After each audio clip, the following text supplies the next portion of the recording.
예레미야서 10장 17절부터 25절까지 말씀 우리 함께 읽도록 하겠습니다.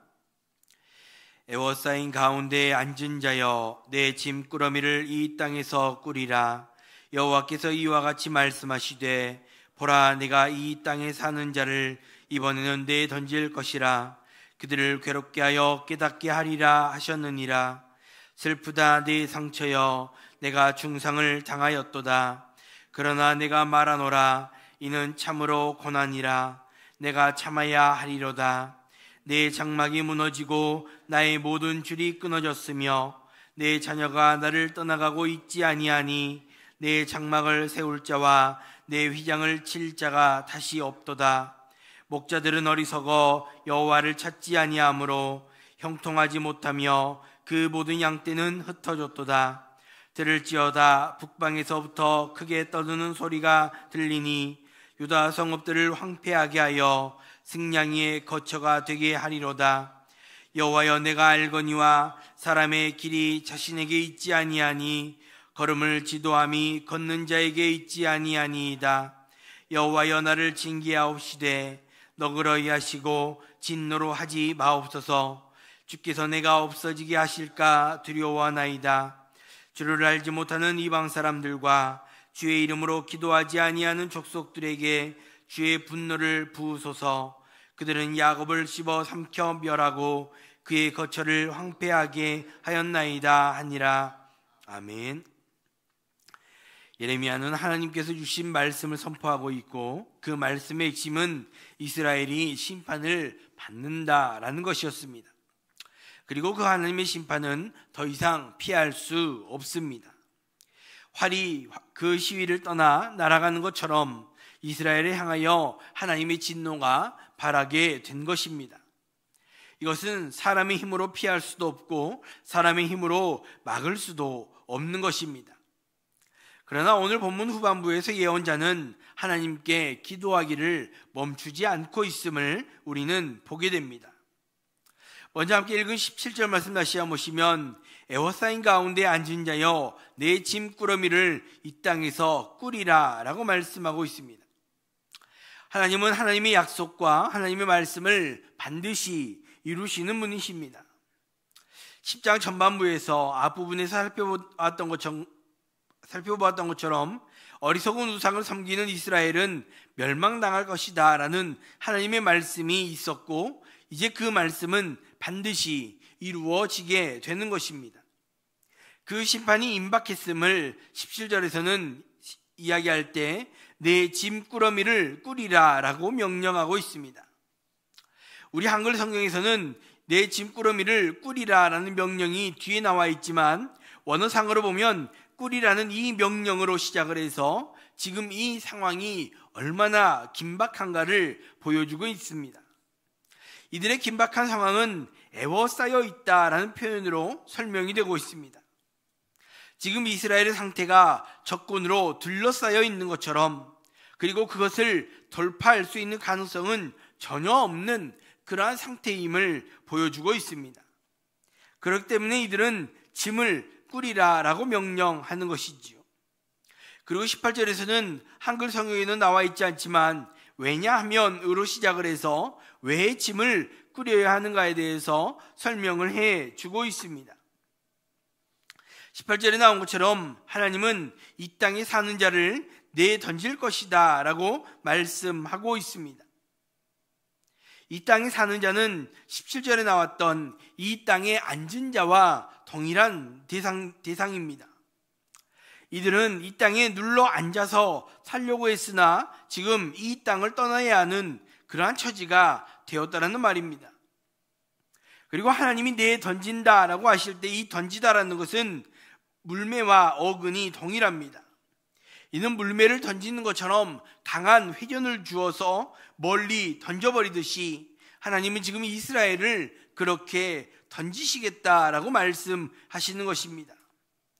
또한 언젠가 그렇게 던질 것이다 이것이 아니라 말씀해 보면 이번에는 이라고 말씀하면서 이번에는 내 던질 것이다 라고 말씀하시는데, 이것은 이 심판이, 이스라엘을 향한 심판이 확정되어 있음을 보여주고 있다 할 수 있습니다. 다시 말해 지금까지는 기다려주시고 인내하셨지만 이제는 더 이상 백성이 돌아올 것을 기다리지도 기대하지도 않으심을 말씀하시는 것입니다.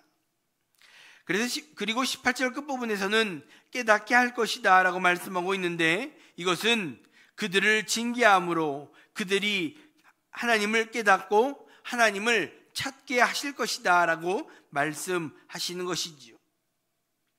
결국 지금 이스라엘은 확정된 하나님의 심판 앞에 서게 되는 것입니다. 하나님은 지금까지 기다리시고 그들이 돌이키기를 인내하셨으나 결국 이스라엘은 하나님의 심판을 당하게 된다라는 것입니다. 이는 그들의 꾸준한 불순종이 하나님의 심판을 초래하였다 할 수 있을 것입니다. 하나님은 우리에게도 동일한 은혜와 사랑을 베풀어 주십니다. 그러나 우리가 꾸준한 불순종 가운데 있다라고 한다면 우리 역시 하나님의 심판을 피할 수 없음을 우리는 기억해야 합니다.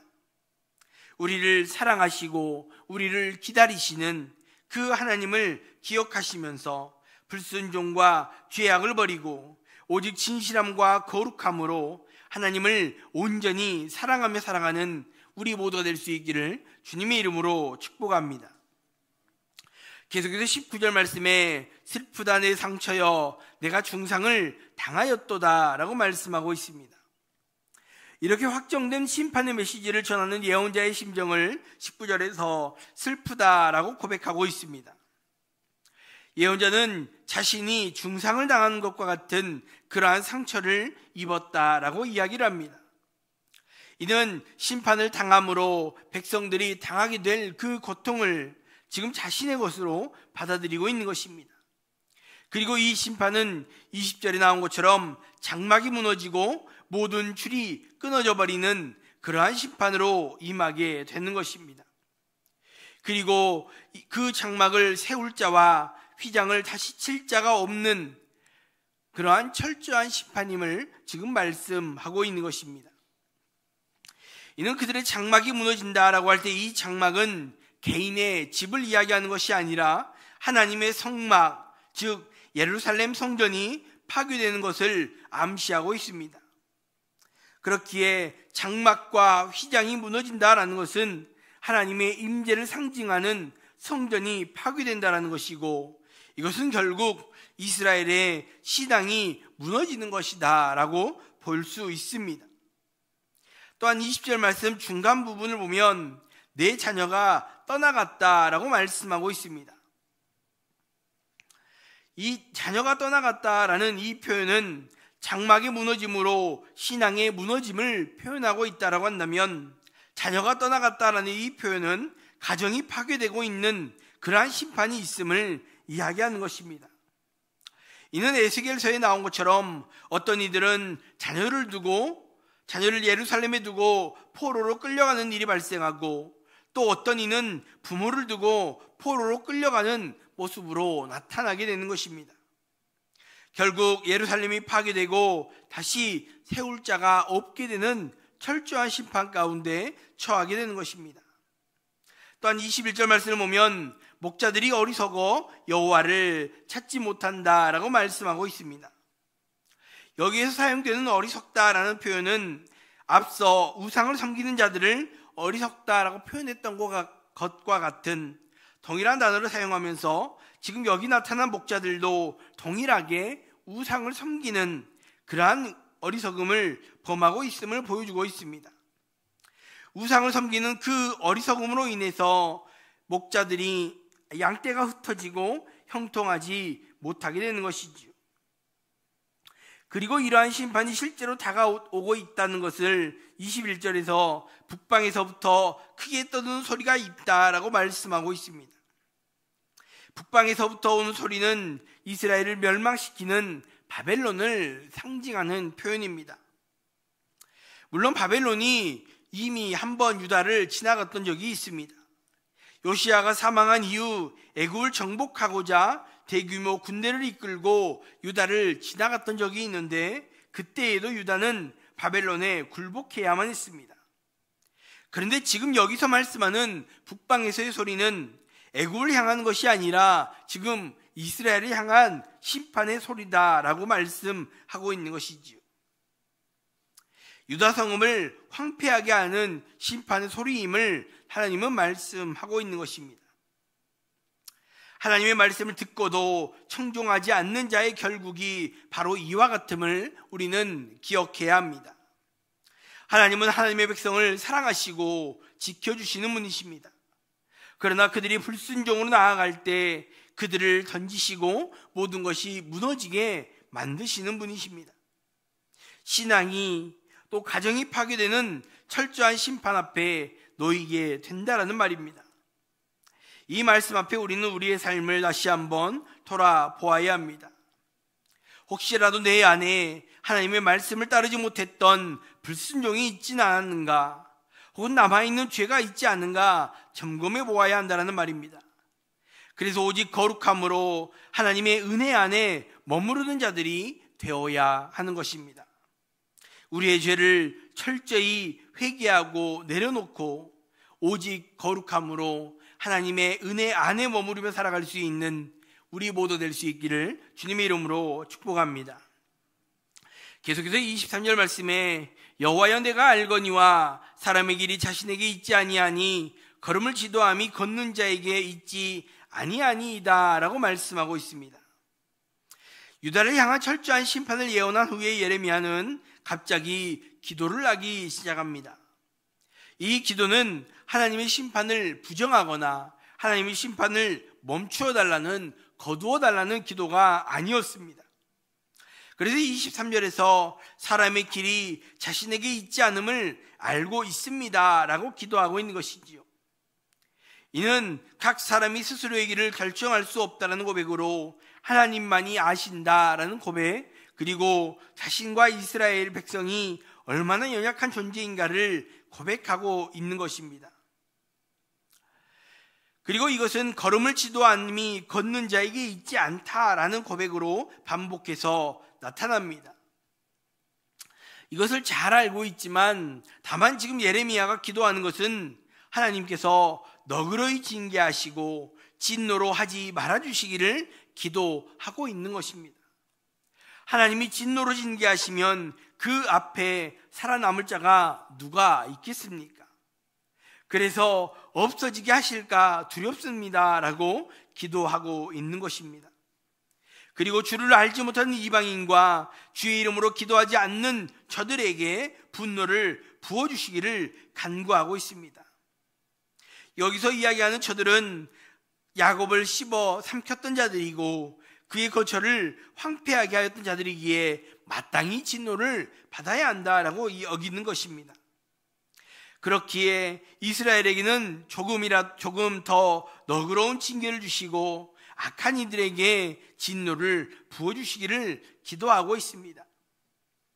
이 예레미야의 기도는 우리의 기도의 방향이 어디를 향해야 할 것인가를 잘 보여주고 있습니다. 우리의 기도는 하나님의 자비와 공의가 미쳐야 하는 인생들과 이 열방을 위해 부르짖는 기도가 되어야 합니다. 나의 어떠함을 위한 기도, 혹은 내가 원하는 것을 구하는 기도가 아니라 하나님의 영광이, 하나님의 의가 온 땅 가운데 퍼지기를 원하는 그 기도를 해야 한다는 말입니다. 하나님은 오늘 우리에게 이러한 기도를 명령하고 계십니다. 우리의 기도를 통해 사랑과 공의가 강물처럼 흐르는 하나님의 나라가 이 땅 가운데 임하게 될 것입니다. 이것을 기억하면서 하나님의 나라와 하나님의 영광을 위해 기도에 앞장설 수 있는 우리 모두 될 수 있기를 주님의 이름으로 축복합니다. 기도하겠습니다. 먼저 말씀 생각하시면서 함께 기도할 수 있기 바랍니다. 우리를 사랑하시고 우리를 기다리시는 그 하나님을 기억하면서 불순종과 죄악을 버리고 오직 진실함과 거룩함으로 하나님을 온전히 사랑하는 우리 모두 될 수 있게 달라고 기도할 수 있기 바랍니다. 또 우리의 죄를 철저히 회개하고 내려놓음으로 말미암아 오직 거룩함으로 하나님의 은혜 안에 머무르며 살아갈 수 있는 우리 모두 될 수 있게 해달라고 기도하시기 바랍니다. 또 우리가 하나님의 영광과 하나님의 의를 구하는 기도로 함으로 말미암아 하나님의 사랑과 공의가 강물처럼 흐르는 하나님의 나라가 이 땅에 임하게 되는 그 은혜를 그렇게 기도하는 우리 모두 될 수 있게 해달라고 기도하시기 바랍니다. 그 두 번째로 교회를 위해서 기도하실 때 선교지와 미자립교회와 농사주교회들을 위해서 함께 기도해 주시길 바랍니다. 특별히 선교지의 선교사님들이 정말 하나님 앞에 수고하고 섬기는 그 모든 섬김의 사역들 가운데 하나님 큰 열매를 허락해 주시고 하나님의 은혜를 맛볼 수 있는, 또 하나님의 살아계심이 나타나는 귀한 선교지들이 될 수 있게 해달라고, 또 미자립교회와 농사주교회들도 마찬가지로 하나님의 은혜가 나타나며 하나님 앞에 귀하게 쓰임받는 귀한 교회들이 다 될 수 있게 해달라고 함께 기도할 수 있기 바랍니다. 함께 기도하겠습니다. 하나님 아버지, 은혜와 사랑을 감사합니다. 하나님, 오늘 이스라엘의 심판을 향한 예레미야의 그 하나님의 말씀을 다시 한번 깨닫게 하시고, 아버지 심판 앞에 기도하고 있는 아버지 그 예레미야의 모습 가운데 또한 우리가 이 땅을 살아가며 어떻게 기도해야 할 것인가 다시 한번 깨닫게 하신 하나님 감사합니다. 아버지, 우리를 사랑하시고 기다리시는 그 하나님이심을 우리 다시 한번 기억하게 하시고, 우리가 불순종과 죄악을 버리고 오직 진실함과 거룩함으로 하나님을 온전히 사랑하며 살아가는 우리 모두 될 수 있도록 하나님이여 함께하여 주시옵소서. 특별히 우리 안에 있는 죄를 철저히 회개하고 내려놓음으로 말미암아 오직 거룩함으로 하나님의 은혜 안에 머무르며 살아갈 수 있는 우리 모두 될 수 있도록 하나님이여 함께하여 주시옵소서. 또 아버지, 우리의 기도를 통해 사랑과 공의가 강물처럼 흐르는 하나님의 나라가 이 땅 가운데 임하기 원합니다. 아버지, 이를 위하여 우리가 하나님의 나라와 영광을 위해 기도에 앞장설 수 있는, 그렇게 기도하며 나아갈 수 있는 우리 모두 될 수 있도록 하나님 우리를 붙들어 주시고 인도하여 주시옵소서. 하나님도 선교지와 미자립교회와 농사주교회들을 위해서 기도합니다. 하나님, 주의 말씀을 들고 수고하고 섬기는 선교지와 선교사님들을 주님 기억하여 주시고, 그 나라와 그 땅 가운데 하나님의 살아계심이 나타나며 하나님의 역사하심이 증거되어질 수 있는 귀한 은혜를 허락하여 주시옵소서. 그래서 하나님의 살아계심이 그 땅 가운데 나타나며 하나님의 하나님께 주시는 그 열매들이 맺어짐으로 말미암아 주의 나라가 확장되어지는 귀한 역사들을 보고 간증할 수 있는 귀한 선교지들이 될 수 있도록 하나님 함께 하시고, 미자립교회와 농사주교회들도 마찬가지로 하나님 앞에 귀하게 쓰임받는 교회들 되게 하시며, 그 지역의 복음의 전초기 역할을 감당하는 귀한 교회들이 다 될 수 있도록 하나님이여 함께 하시옵소서. 하나님, 또 오늘도 주의 앞에 나와 주의 영광을 간구하며 주의 은혜를 사모하는 그 기도 가운데 나아오는 성도들이 있습니다. 아버지여, 주의 영광을 구하며 주의 의를 구하는 그 기도들 가운데 하나님이여 함께 해주시고 가장 용서로 채워주시고 응답해 주시는 그 하나님의 은혜를 맛볼 수 있는 귀한 성도들이 될 수 있도록 함께 해주셔서, 특별히 무더위 가운데 지치지 않게 하시고 건강 잃지 않도록 하나님께서 간섭하여 주시며 우리 모든 성도들을 지켜 보호하시기를 원하오며 거룩하신 예수님의 이름으로 기도합니다. 아멘.